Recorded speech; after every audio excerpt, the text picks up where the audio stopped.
뇌경색증 진단을 받은 환자입니다. 그래서 분류번호도 I63.9 이렇게 정확하게 이제 분류번호가 부여되었고, 고혈압 병력이 있었던 환자가 이제 두통을 호소하여 응급실에 이제 내원하여 시행한 이제 정밀 검사를 했죠. 해서 급성 뇌경색 진단하에 입원 치료 후 퇴원하였다. 그리고 MRI랑 기타 이제 정밀 검사 상으로 뇌경색 진단에 이제 이견을 걸 수 있을 만한 판독 소견이나 이런 거는 나오지 않았던 사례입니다.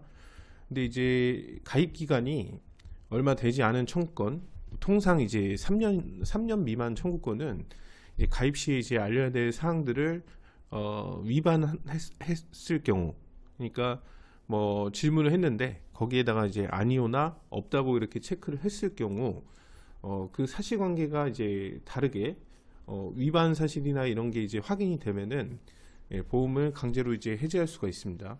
그리고 청구권하고 인과관계를 따져서 관련성이 있는 거는 이제 보험금 처리도 이제 거절을 할 수가 있는 거죠.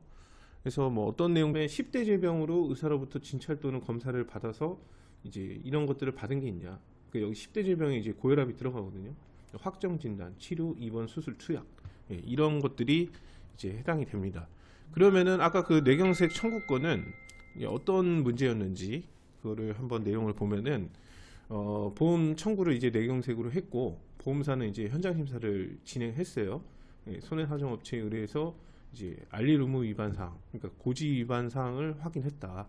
보면은 어떤 병원에서 통원을 한번 했는데 이때 고혈압으로 진단 가능한 수치 140에 이제 90이 나온 거죠. 그리고 1차 검진 혈압 상승에서 2차 검진을 권유했다. 요 내용입니다. 요 내용. 요 내용을 여기에 이제 아까 그 살펴본 질문인데 그 10대 질병이죠. 여기에 재검사 필요 소견 사실이 있으나 아니오라고 사실과 다르게 기재해서 이제 고지 의무 위반을 했다는 거죠. 그러니까 지금 고혈압으로 진단을 내리는 게 무슨 거창한 검사나 뭐 MRI 찍고 막 이렇게 진단을 하는 게 아니고, 혈압을 재가지고 우리가 이제 실제 뭐 병원이나 어디 뭐 관공서나 이런 데 가면은 그 혈압 측정기나 기계가 있잖아요. 그런 걸로 이제 체크를 하게 됩니다. 그리고 물론 의사 선생님께서 직접 이제 재시는 경우도 있죠. 그 기계나 이런 게 오류가 있을 수도 있으니까. 그래서 통상 뭐 한 2, 3회 정도 체크를 하고 이런 수치가 이제 계속 나오는지, 그걸 토대로 이제 진단을 하는 거고, 약물 처방은 환자에 따라 다른 겁니다. 예를 들어서 뭐 가족력이 있고 뭐 연령이 좀 높다든지 뭐 다른 질환이 좀 있다든지 이러면은 이제 약물 처방이 나올 확률이 매우 높겠죠. 근데 운동이나 뭐 식이 이런 걸로 혈압을 이제 낮출 수 있는 뭐 젊은 환자들 같은 경우에는 2차성 고혈압 이런 게 아닌 이상에는 이제 약물 처방을 하지 않겠죠. 뭐 160 막 이렇게 나온다 하더라도 그게 이제 바로 즉시 약물 처방을 할지 안 할지, 이거는 이제 의사 선생님의 선택인데, 뭐 젊은 분들 같은 경우에는 약물 처방이 이제 혈압 그 고혈압 진단을 받았어도 이제 안 나오는 경우가 있습니다. 그래서 보험사의 이제 최종 결정은 이 재검사 필요 소견에 대해서 고지하도록 돼 있으나 이거를 이제 고지하지 않아서 상법 약관 규정에 의해서 이제 고지 의무 위반했다. 그래서 계약 해지되고, 이 청구한 이제 이 보험금, 지금 심혈관으로 돼 있는데 뇌경색 청구권입니다. 뇌경색 청구권은 이제 고혈압하고 당연히 관련성이 있으니까 이거는 부지급된다. 뭐 이런 겁니다.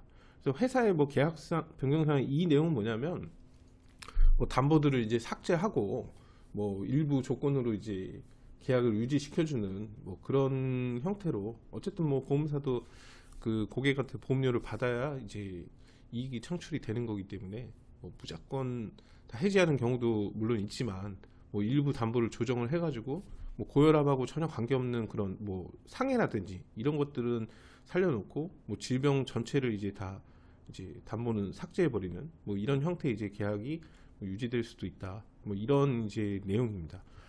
해서 이 혈압 수치가 이제 이 고혈압은 뭐 만병의 근원 뭐 이렇게 또 알려져 있는데, 이런 혈압 수치가 이제 높았던 사실을 알리지 않게 되면은 이런 강제징용 이제 보험금 지급 거절 이런 상황이 실제로 이제 발생을 하는 겁니다. 그래서 저희가 칼럼에서도 똑같은 이런 사례를 소개를 했는데, 두통으로 이제 응급실 내원해가지고, 아까 그 사례예요.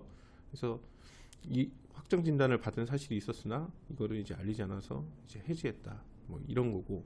고혈압은 이제 뭐 만병의 근원으로 이제 보험사에서 상해나 뭐 암이나 이런 거 일부 제외를 하고는 뭐 실비나 이런 데에서는 인수를 안 하는 그런 질환에 이제 해당이 되긴 합니다. 그리고 그래서 이제 간편신사 유병자보험이나 이런 거를 이제 가입을 가능한데, 일반적인 보험에서는 이 고혈압에 관한 질문이 아까 10대 질병에서도 오고, 뭐 최근 이제 1년, 3개월 뭐 이런 데에서도 오고, 그 5년 이내에 또 7회 이상 통원, 그 다음에 30일 이상 투약, 뭐 이런 질문이 또 있거든요. 또 거기에서도 이제 걸릴 수가 있는 겁니다. 딱 질문서에 고혈압이 있냐 없냐 이렇게 이제 알리는 질문이 딱 있는 게 아니라, 아까 그 10대 질병 이런 데에 고혈압이 포함되어 있거나, 아니면 이제 그 여러 가지 이제 기간, 행위 이런 거에 이제 질문에 이 고혈압이 이제 해당이 될 수 있다는 거죠. 그래서 이런 부분으로 뭐 문제건이 이제 생기시면은 이 보험사가 뭐 이제 처리한 게 적정한 거일 수도 있지만, 불공정한 사례들도 있기 때문에 그런 사례들에 해당이 돼서 이제 한번 분쟁이나 이런 거 손해사정 진행을 해볼 수 있는지, 그런 거는 그 각각의 이제 사례를 놓고 판단을 해봐야 됩니다. 감사합니다.